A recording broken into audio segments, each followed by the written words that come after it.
Welcome to the wonderful world of wine. We are your hosts, Mark Lindsay and Kim Simone, exploring all things wine with you. You can find us on Facebook at The Wonderful World of Wine.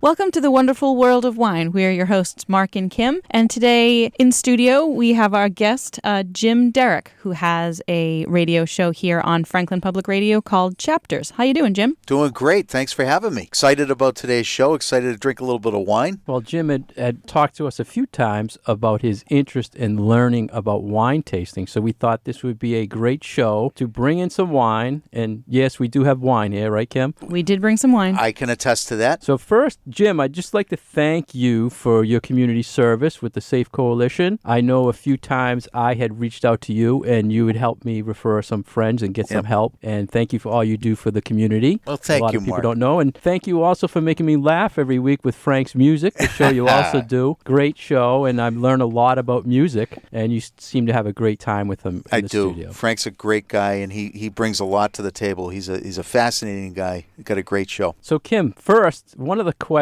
Jim had asked us was when he goes to a restaurant, what to expect. So we are actually going to walk through opening a bottle. Kim is the master at this, Jim. This is great. She's going to show you how to do it. You know, I wish this was television. This is very, very impressive, this process. And it's one of the reasons why I love your podcast and this program so much is because newbies like me get the inside knowledge on how to look really cool in a restaurant and the questions to ask. So I'm excited, Kim. Are you ready to open? You've got your tools. I'm ready. I've got my corkscrew in my hand. So I'm going to pretend as if I am the server for you at a restaurant. You have just ordered a bottle of wine for your table. Great. And then I'm going to come back with that bottle to the table, and I'm going to go through the steps that you should anticipate. Fantastic. So we heard Jim likes Cabernet. I hope do. He does. You selected my favorite. What would we call this? Varietal. Variety, yep. The grape. So it's the grape variety, the Cabernet, and the one that we brought along with us today is from Clinker Brick Winery, and it's from the region of Lodi in California, which produces really big, powerful, fruity red wines generally. So I am your server. I'm going to come back to the table with the bottle that you ordered, and the first thing I'm going to do is show you the label so that you know that it is the wine that you had ordered. Now, Kim, I noticed that you're holding in your right hand the neck of the bottle, and below you got your hand on the body of the bottle down towards the bottom, and I see that every single time in a restaurant. Is that a trained pose? Yes. Okay, I just wanted to make sure. I wanted to make sure I was dealing with a professional, and clearly I am. Oh, yeah.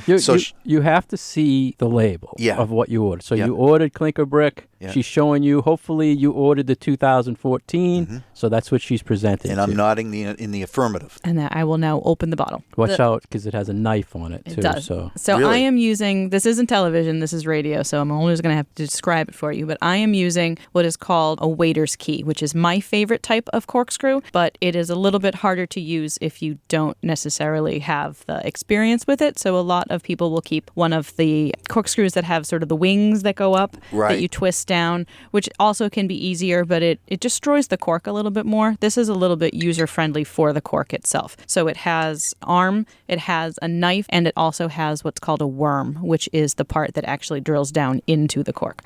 Is there anything more frustrating than have cork floating around in your wine? Yeah, we hate that. Not a great thing. And if you notice, Jim, on the corkscrew, the actual thread of the corkscrew has an opening to it. So a lot of the inexpensive versions of a corkscrew, that end will be one piece. So you can't really grab the cork properly. So always look for those opened end corks. That may be where some of my frustration comes from. So Kim removed the capsule with the knife, just the top of the plastic, and now she's twisting the corkscrew into the cork.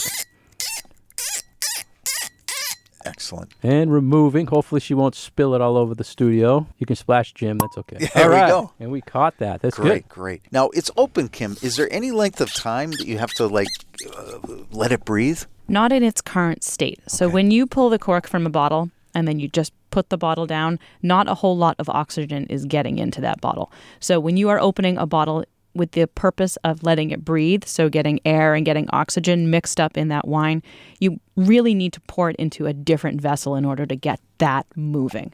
So just opening the bottle isn't really going to do anything for aeration. You actually need to get it to have some contact with air. Interesting. So now at a restaurant, Jim, you order the bottle. They're assuming you know it's Cabernet, but you won't technically get any more information usually from, unless there's a sommelier who really knows the specs. And one of the things we like to talk about a lot is we look at what's in the bottle. So it's a Cabernet, but it's actually, in the United States, it only has to be 75% Cabernet. This one in particular is 100% Cabernet. So you don't know that from the label. It's the technical sheet that we research to find out what it is. The region is Lodi, which is southeast of Sacramento and northeast of San Francisco. So California, a little bit more inland. That's a really interesting fact to me. I had no idea.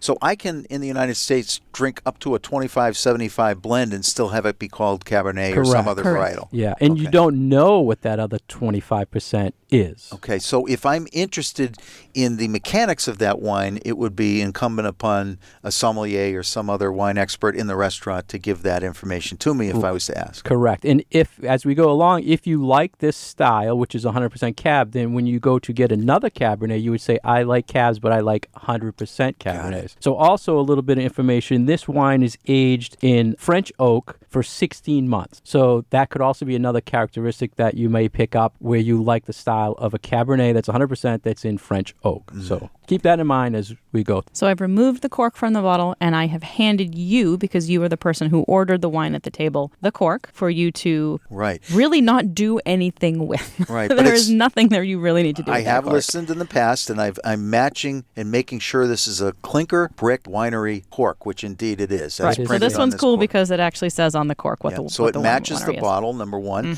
I did take, I know it may not be the favorite posture for you all, but I did smell the cork. Yeah. You got a little on your nose. It's fantastic. Do I have some on my nose? No, it is fantastic. It smells great. But it looks nice and sound. It's not crumbly. It's not falling apart. Looks like it's a nice looking cork. And you can also look at the stamp of the seal on the wine. You can see it's only on the tip of the cork. So the wine has not started to seep through or up the cork. Oh, right. So if you had one, when Kim pulled it out, if that wine was coming all the way through almost to the top, it was starting to leak. So it could cause an off bottle. So that's another example why you could look at the cork. Or have some air exposure, Correct. too. Because cork is porous. I mean, it's the wood of a tree. It's the bark of the cork tree. And what happens is why cork is such a good closure for wine is because it creates this airtight seal because it has all of these little pockets around the edges. Interesting. But over time, what can happen is that can degrade and that can break down and it can let air in. Great. So next step, Kim has poured. Next step, I have poured you just a very small sample of the wine. And what you are to do with this is to smell it and make sure that it doesn't smell musty or moldy or nasty in any way. So in this scenario, I have two other wine glasses, mine and two others. So 3 glasses, one for each of us. And I am the host at this particular meal. I've ordered this wine. So I'm handed the tasting glass. Correct. Right? And that's the process. That's the process. And so I'm not to swirl it. I'm not to gargle with it. I'm simply to smell the nose. You can swirl it if you want, but Okay. the I main... see people do that all the yeah, time. It looks, and I do just out of habit because I swirl everything, but Understood. just take a sniff. Okay. It smells fantastic. Then you know that you're fine. Okay, so what would a scent that I might pick up that may not correlate to a good bottle? The mustiness, like a wet dog or wet newspaper, Oh, boy. is a definite sign something is off. A basement-y kind of smell. You know, sometimes when you go into kind of damp basements and you get sort of that wet, cementy sort of smell, those kind of things are not good. Musty. Okay. So now for our listeners, and I know Kim wants to say something too, but Jim is actually holding his glass by the bowl. So technically, we will show him and we'll explain. This is why I'm in class, The folks. stem there's the bowl, there's the stem, and then there's the base. You want to more hold it by the base because when you hold the bowl, you're actually warming up, changing the temperature of the wine. So now you're impressive, Jim. Excellent. Now, I've got There the you pot. go. How's this, Kim? Kim's too Better? kind to Looks good. say You were it, very but- kind. You were sweating a little bit. A little nerves. So now that you have smelled the wine, give it a little bit of a taste. Yeah. Cheers. Cheers. Wow. Pretty So good. you approve it. So you approve, you tell the server that is good, and then she or he will go around the table and pour for the rest of the guests. Great. I've servers waiting before. I'm waiting where they're looking at me and someone says, let them know it's okay. It's a little bit embarrassing. So this is really, really helpful. That's an important part of the process. You need to let them know that, yes, you accept the bottle. Let them know. Yes. This is really, really great because so many of us feel, newbies like me, feel intimidated at best, and in some cases just like complete idiots because we don't know what we're doing. So this is pretty simple.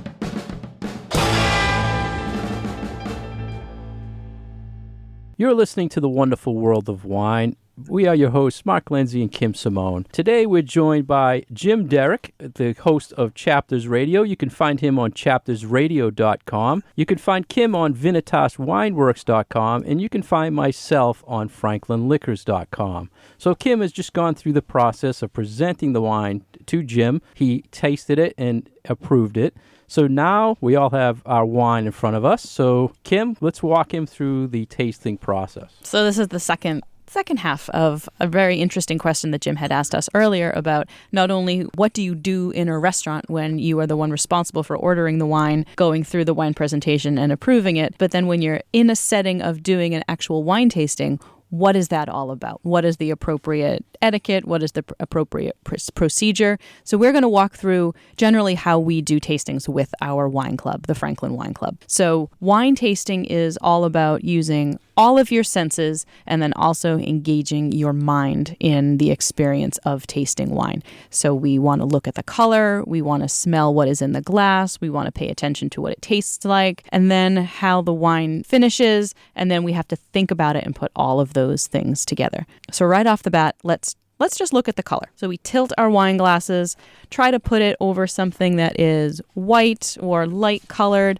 Piece of paper always works really well. This is why you'll also often see in wine tastings that the tablecloths are white. You might think that's a bad idea because people are going to be spilling wine all over the place, but it's actually so that people can take a look at the color. And the color will tell you something about, hopefully, the age of the wine, and each individual grape variety has its own unique spectrum of colors that it could be. So sometimes you'll have them darker or lighter, anywhere from purple to brown on the red end of the spectrum. Some whites are so light you can see right through them and they don't look like they have any color. And it's also important with rosés because there's a whole broad spectrum of colors in the pink for rosés. And I like that Jim is into it. He's actually I really am. holding the paper. And now, Jim, if you hold it at a 45-degree angle against that white paper, in the geeky part of the tasting, they'll say what's the rim, which is the outer I see that. side, versus the core, which is the center. I see And that. you notice that the rim is actually a little shedding, a little lighter. So this is a 2014. It does have a little bit of aging, so you are seeing a little bit of shedding on that exterior. Do you see that? I do. I absolutely see it. So And they'll say at times the rim is translucent and the core is more opaque. So that's an indication of aging. Aging over Okay. time, that starts shedding. And I will say this is very rich looking. I don't know how it's very rich looking. It's almost opaque in the center. So Yep. Which is very typical of this grape variety. So this is made from Cabernet. Cabernet can tend to brown a little bit as it gets a little bit older, and I am seeing that along the rim of this. So it's got a really deep sort of maroony color in the center, but then it's getting a little bit brown around the edges. So a lot of times people will ask you, Jim, what do you think right when you see this wine? You'll say it's a dark or it's a translucent, or you like how the rim versus the core. If you want to get geeky, you can go different levels. Fascinating. One of the things that interests me, you mentioned the aging. This whole swirling part of it. There's a reason for swirling, right? There is a reason for swirling, and the reason is not so that you can look at the legs that come down the side of the glass. A lot of people latch onto this idea of, you swirl your wine, I've and heard then the wine has legs, which are these drips down the side of the glass. The legs don't really tell you anything quality-wise about the wine. It might tell you that it's got a little bit more alcohol or maybe has a little bit more sugar. So it's all about the viscosity of the wine and not about whether is it a good wine, is it a bad wine. So a lot of people who are just starting to get into wine or don't know a whole lot about wine have heard that term and always ask about it, which is really funny. I can, at most of my intro to wine classes, I will get a question about, look at the legs on the wine. And then I have to burst people's bubble and be like, that doesn't really tell you anything about the wine. The swirling, what we're trying to do is aerate the wine a little bit, get some oxygen in there so that it has a more powerful aroma and we can get more of the smell of the wine. Yeah, and we love, Jim, to show to our classes the actual power behind the aeration, because we pour the wines for the event. It's sitting there. You come, they're just sitting there. If you pick it up and smell it and then swirl it and smell it, you'll get totally different aromas. Really? So it really opens up. So a lot of times we pre-pour, it's sitting there. We tell them first thing to do, smell it, then swirl it and smell it and see the actual power of the aeration. And for even new people like me, they notice it. You should notice. I mean, you didn't have a chance to let it sit. Right. So fascinating. So next we'll move on to the second part, which is very important, is the aroma. One of the things we talked about, the aeration. What I like to do when I say how to smell the wine is when I smell it, I'll actually open my mouth. And Kim, I'm not sure if you use this technique or not, but first smell it with your mouth closed and then smell it and open your mouth. It's a totally different experience. Totally different. So you get more of the aroma as it passes through with your mouth open. Interesting. So right away, what's your thoughts? What are you smelling? Nothing is wrong. No, I am smelling grape. I am smelling grape. I'm smelling fruit, and I'm smelling almost a cherry. There you go. You're an expert. How am I doing? Right? You're on the right track. You're on the right track. Kim and I always joke, whenever in doubt, it's a red wine, you say cherry, a white wine, you say apple. You're never wrong. This is very noticeable cherry. Very cherry. Which is a characteristic of Cabernet, correct, Kim? Correct, one of them. There's a lot of cherry in other things as well. So now Kim will give her nose, and you'll see where the geekiness comes out. So right off the bat, I smell the oak on this one. And you said this has,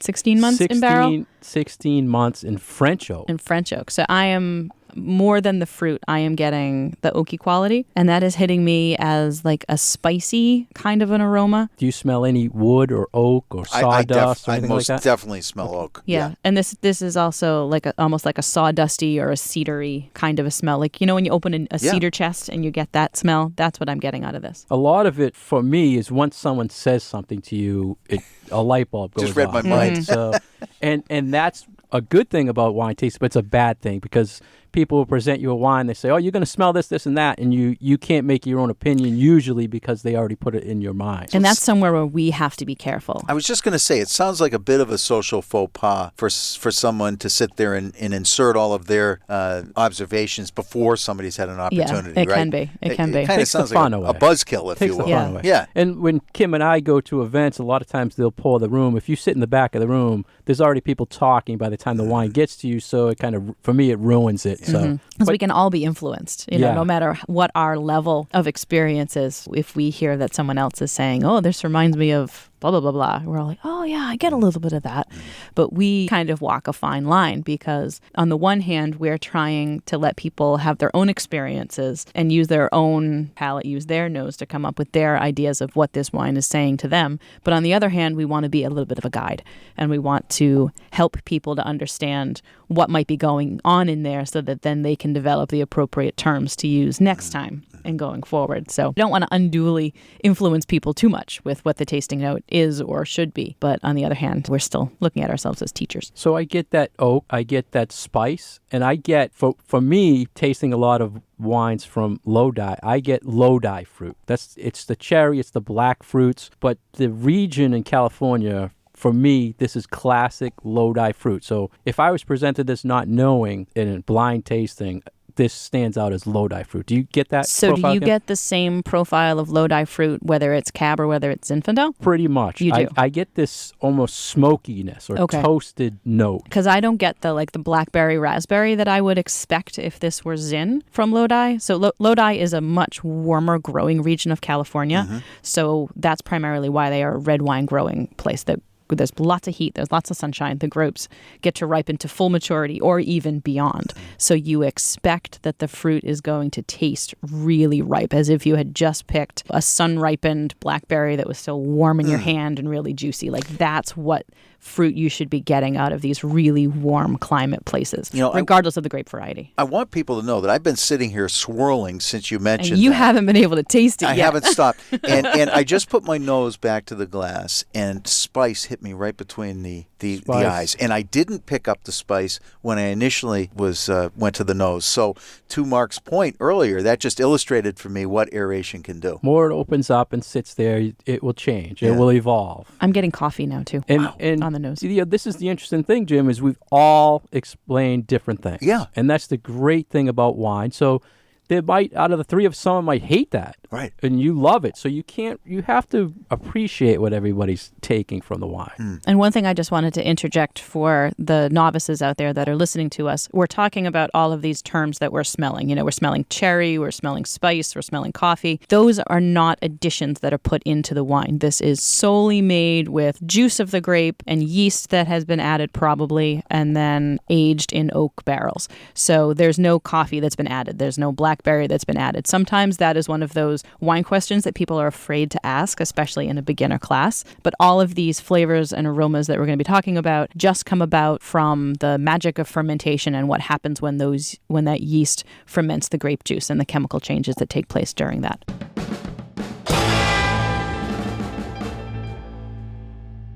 You've been listening to The Wonderful World of Wine. We are your hosts, Mark and Kim. You can find us on Facebook at The Wonderful World of Wine. You can find out more about Mark at franklinliquors.com and more about myself at vinitaswineworks.com. Today we're sitting down with Jim Derick of the Chapters radio show here in Franklin, Massachusetts, and we are walking him through what he would experience as a member of our Franklin Wine Club. So far we have looked at the color of the wine in the glass, we've been talking about aromas a little bit, and now we're going to move on to everybody's favorite part, which is the actual tasting. Jim's jumping up and down. Finally. He's like, I get to taste the wine now. Finally. See, most of the people would already be at this point, but for us, we're guiding you. Yeah, right? you guys are my wilderness guides. I will say so far, this is fascinating to me. And I what we said earlier was, this is a new experience for me, and I'm experiencing this much differently with you both here, not just because you're experts, but because of your input than I would if I was alone. So this really is a communal thing. Mm-hmm. And tasting is very different from drinking. We say this all the time. Yeah. If you had a glass of this that you poured at the end of the day, and maybe you just wanted a glass of wine, or you're in the middle of cooking dinner and whatnot, you might not be spending the mental brain power working on trying to figure out what everything smells like, what it's going to taste like for you. So it's a different exercise. Great. And people that drink the same wines all the time probably don't even bother doing, they open it, they drink, they expect that's what it's going to be. So they're not doing this process. Mm-hmm, mm-hmm. So Jim, take a sip. Okay. Here comes the great part. Cheers. Is that what we say? Cheers. We say that in the wine world? Salud. Excellent. Salud. Depends what country you're in. All right. Mm. And we don't have any spit buckets. We should be tasting, but we don't want to get any of the radio equipment here damaged. I will tell you, I need to ask you, is there a proper way to roll this onto my palate? Yeah. Do you want to show it, Kim? Sure. I'll even You'll hear do this. it into the microphone so everybody All right. can hear it. So you take a small sip, and then when you're holding the wine in your mouth, you inhale through your mouth. It's a little harder to describe, so I'm just going to do it. You have to listen. Sounds like a choking opportunity. Wow. Okay. And I'm very careful to not dribble it all over it. myself. It's why I don't wear So white. take a little in. There you go. Almost choked. Wow. But did that change the second sip that I Exactly. tasted That's under a that method? great Tasted point. entirely different than the first where I gulped it down. Usually you need 2 to 3 sips to really get the profile of the wine. And I have to let folks know some insider observation. Kim, you retained your feminine and ladylike appearance when you did that. It was amazing to me. It probably sounded horrifying Thank on the you. radio, but it was amazing. Done it a few times. Yeah, you've done it a few times. I'm not trying to appear ladylike or I understand, feminine. but I'm just trying not to dribble it all over myself. I guess that's where I was headed. Well, Right. see, Jim, we know you have a big event coming up, and you're going to order the wine. That's right. Now you can swirl it and press everybody at the table. My son and when Mike- they don't do it, you say, "Why are you not doing it?" Right? Exactly. I will shame everybody in the room. This is your practice. This is great. Okay, so that's interesting. So is that the aeration that I'm experiencing? Yes. So what you are doing is, so much of our sense of taste is actually our sense of smell. So what you are doing is, okay, there we go. Rookie mistake. You can edit that. That was not me, Oh, no. folks. Hey. Well, that's live radio, folks. You Holy didn't smokes. spit it. You didn't spit I it. didn't. I didn't. Yeah, and you didn't dribble either. So you're Maybe I'll practice. hold off on that part in the practice. restaurant that I'm going to in Washington. You know the funny thing about Jim, you're going to start doing this with your milk and your soda and your water because you want to practice the technique. So You're right. You know, I Kim swirl do my that all the coffee. time. Yeah. It Right. keeps the sugar and the cream mixing with my coffee. Right. I always swirl But it. what a different flavor. You're aerating it, so it's opening up. Now, you had said earlier you were smelling cherries, correct? Cherry and spice. Yeah. What are you tasting? I am tasting the spice, believe it or not, to me is coming through more than the fruit. So I hear people say fruit forward in the business. I'm not experiencing that. I'm getting more spice and more oak. Now, when you're saying spice, you're saying it's like a wood spice? Yes, a wood Okay. spice, yep. Now, a lot of people can say that spice is coming because it's in French oak. They break it down. Is it a pepper spice? Is it a wood spice? Are you getting is that? it a sweet spice like Sweet. cinnamon or nutmeg? Some people who have a lot of experience will use all these different terms to try to describe and really pare down what are they experiencing here. Now, I'm curious as to your impressions, but I'm also picking up something that I would describe as floral, It's good.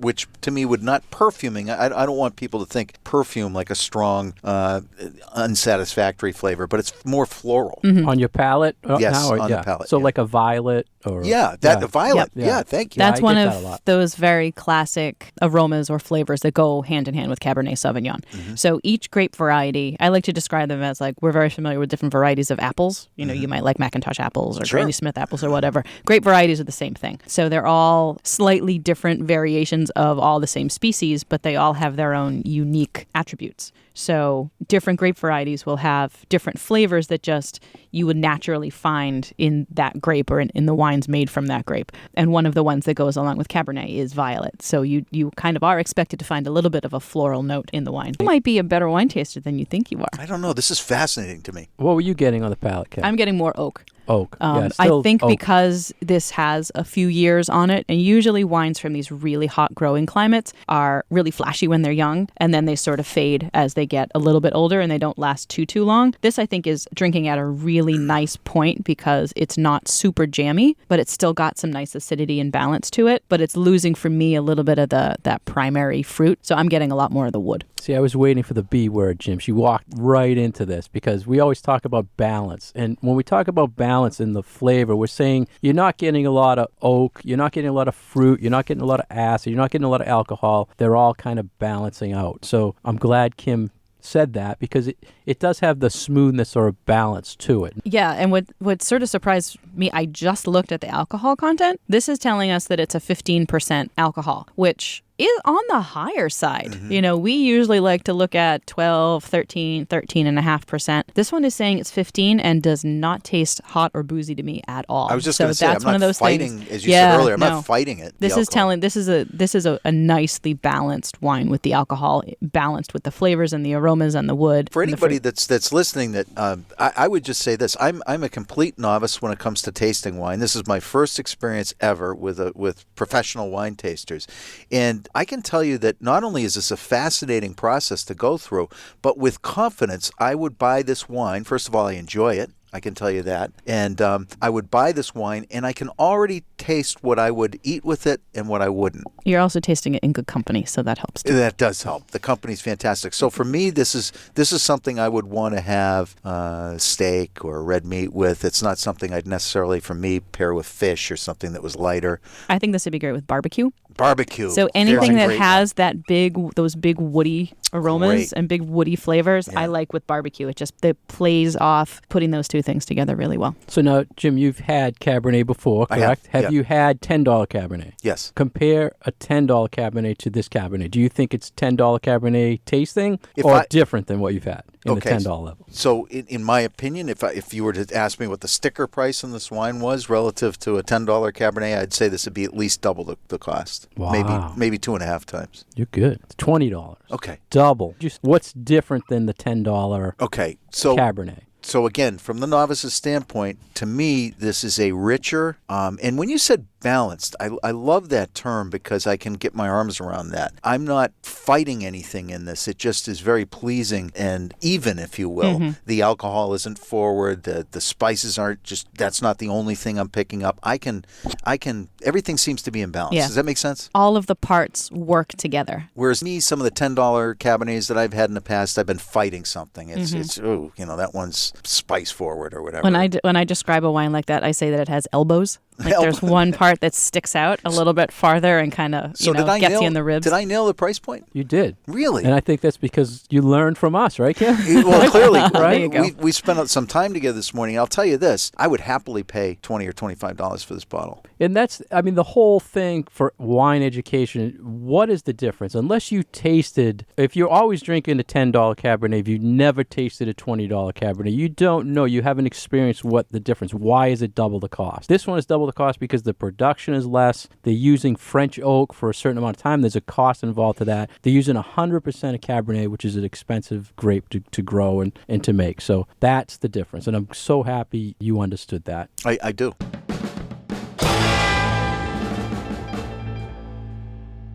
Thank you for listening today to The Wonderful World of Wine. We are your hosts, Mark Lindsay and Kim Simone. Today we're joined by Jim Derick, and we're walking through the process of drinking wine or tasting wine. Tasting wine, yeah.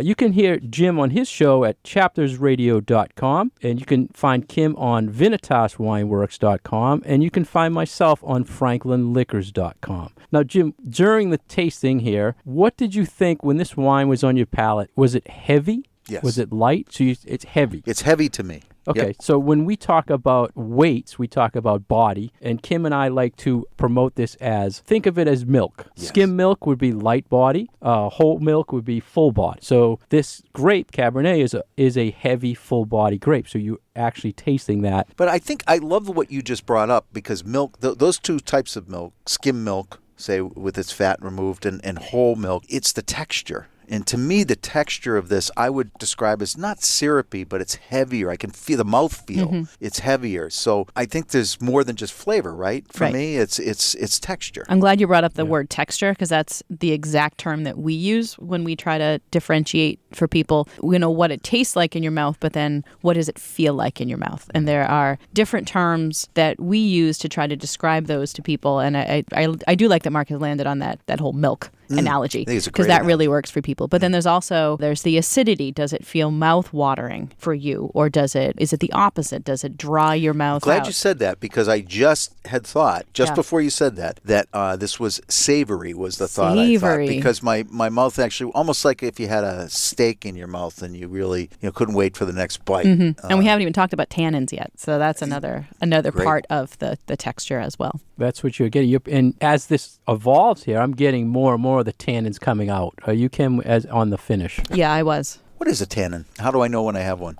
A tannin is a natural compound that occurs in a lot of fruits and vegetables. The ones that I like to describe to people, if you've ever tried to eat a banana that's not quite ripe enough, it's still kind of green, and you bite into it and it dries out your tongue and it feels kind of fuzzy on there. Yeah. That's a tannin. Ah. That's a tannin. Cold tea, if it's really strong and you drink it and it feels sort of fuzzy, that's a tannin. Wine gets its tannins from the grape skins. So the reason why red wine is red is because it pulled all the color from the skin of the grape during fermentation. It also pulled out the tannins from the skins of the grape and sometimes from the seeds of the grapes as well. So it is an integral part of what makes red wine.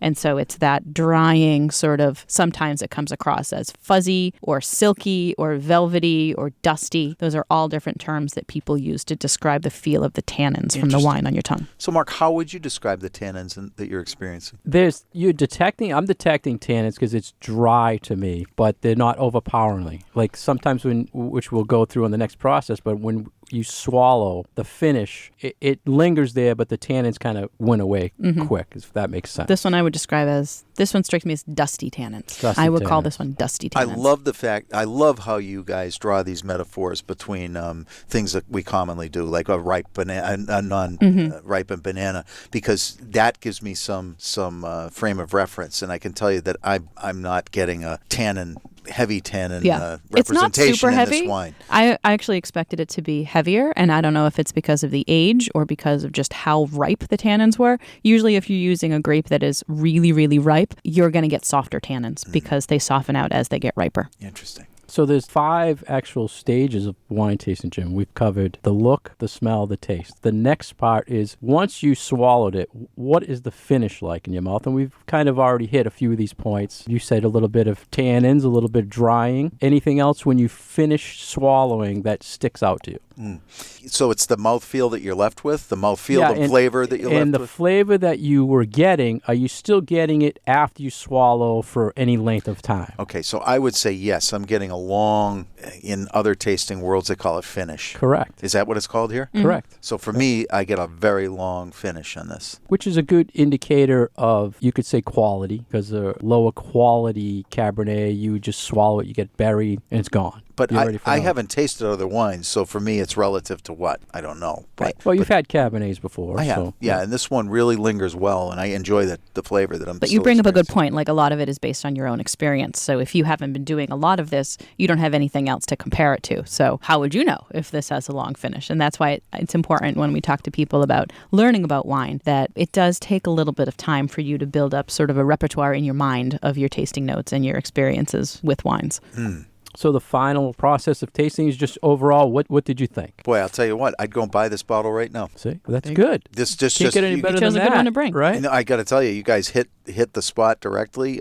For me, this is exactly what I would want in a wine. So we talked about, Jim, Kim had showed the process if you order this in a restaurant. So you probably would have saw it on the menu. You're looking for a Cabernet. You saw Clinker Brick, say, I'm Clinker Brick Cabernet. But that's the restaurant side of it. If you were to come into a retail store, there are a few things that we like to teach. If you look at the bottle, you'll see it's Cabernet. So you could then ask, I drink 100% Cab. Is this 100% Cab? So the retailer should know what percentage of grapes are in there. If it's 25% of something else, what else is in there? Because if, say, it's a Petit Syrah grape, it could make it heavier. If it's Merlot, it could make it heavier. It could change the color. So retail side, that's the number one thing. What percentage? Then the other thing is oak. Has it been in oak? Is it not in oak? Because it'll be either fruity without oak or it'll be oaky. So this obviously was oaky. Yes. The other thing I like to use a lot is on the back label, it always has to tell you where it is bottled. So this is actually a produced and bottled by,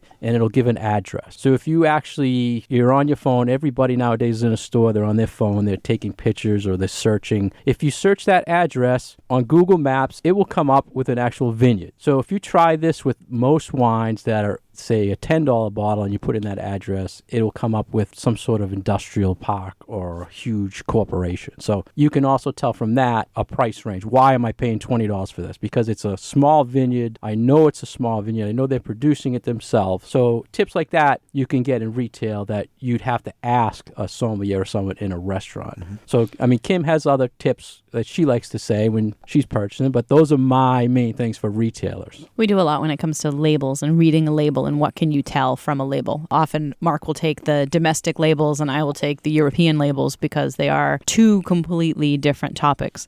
So I think for me, a lot of it comes down to figuring out what styles people like and then directing them towards understanding what could be on a French label or an Italian label and leading them in such a way that they can then find other things from other regions that they will also enjoy. So interesting. And you mentioned Lodi earlier, that you pick up, Mark, and Kim, the flavor of the Lodi grape. So if I honed in on this and found another wine from that region that I specifically liked, I might start looking for a Lodi grape, right? Yeah, it's because the profile, the fruit grown in that region should be similar.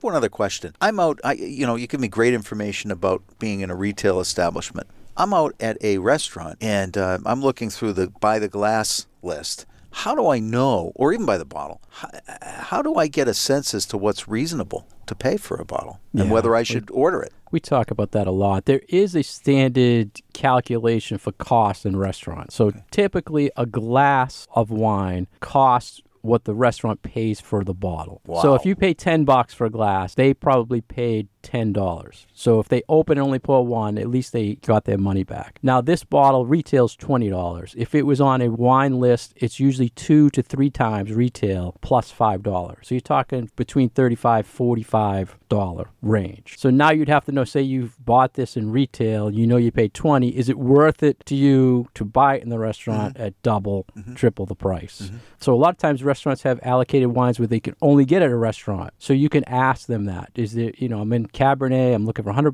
Cabernet. Is there a restaurant only wine I can only get here? So then you're feeling like you're experiencing something different. And there are a lot of wines that, even if they're not necessarily only for restaurants, that maybe that restaurant has a wine buyer or a dedicated beverage somm person who pays attention, to what wines are going to be going the best with our cuisine. What's maybe a little bit harder to find, what's small production, what's really cool and interesting and something that we can hand sell to a lot of people and, introduce different grapes or regions, whatever, to people. So sometimes finding those kinds of restaurants that then have staff that know about the wine and are very excited about it, it's worth it to know that, okay, yeah, I'm paying a little bit more money for this bottle, but look at all the extra that I got that went into it. And if they have good staff like that, Jim, and you walk in there, your son's wedding dinner, and you say, I like Clinker Brink Cabernet. I just had the 2014 vintage. We're having steak tonight. What would you recommend that is similar to that on your wine list? Land me close to that one. And if they send you to Chilean Cabernet, something's wrong. Okay. Because it's probably not the same. It should be either another Lodi or something Central Coast maybe. And if they present it to you and right away you go through the steps and it's not anywhere close, just say,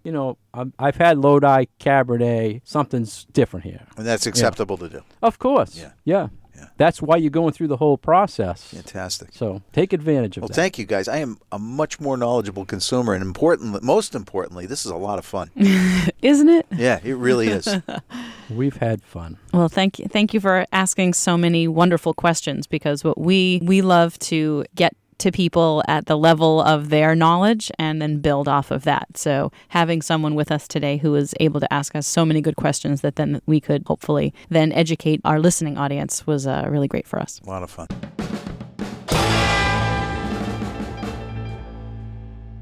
We want to thank you for joining us today. We've been your hosts, Mark Lindsay and Kim Simone, exploring all things wine. We want to thank our guest, Jim Derick. You can listen to Jim weekly on chaptersradio.com on FM 102.9 in Franklin. You can also hear him with Frank's Music, a very entertaining show. That's right. And Jim, we appreciate you coming. Thank you, guys. And to follow us more, just go to our Facebook page, The Wonderful World of Wine. Cheers. Cheers. Wine, wine, wine.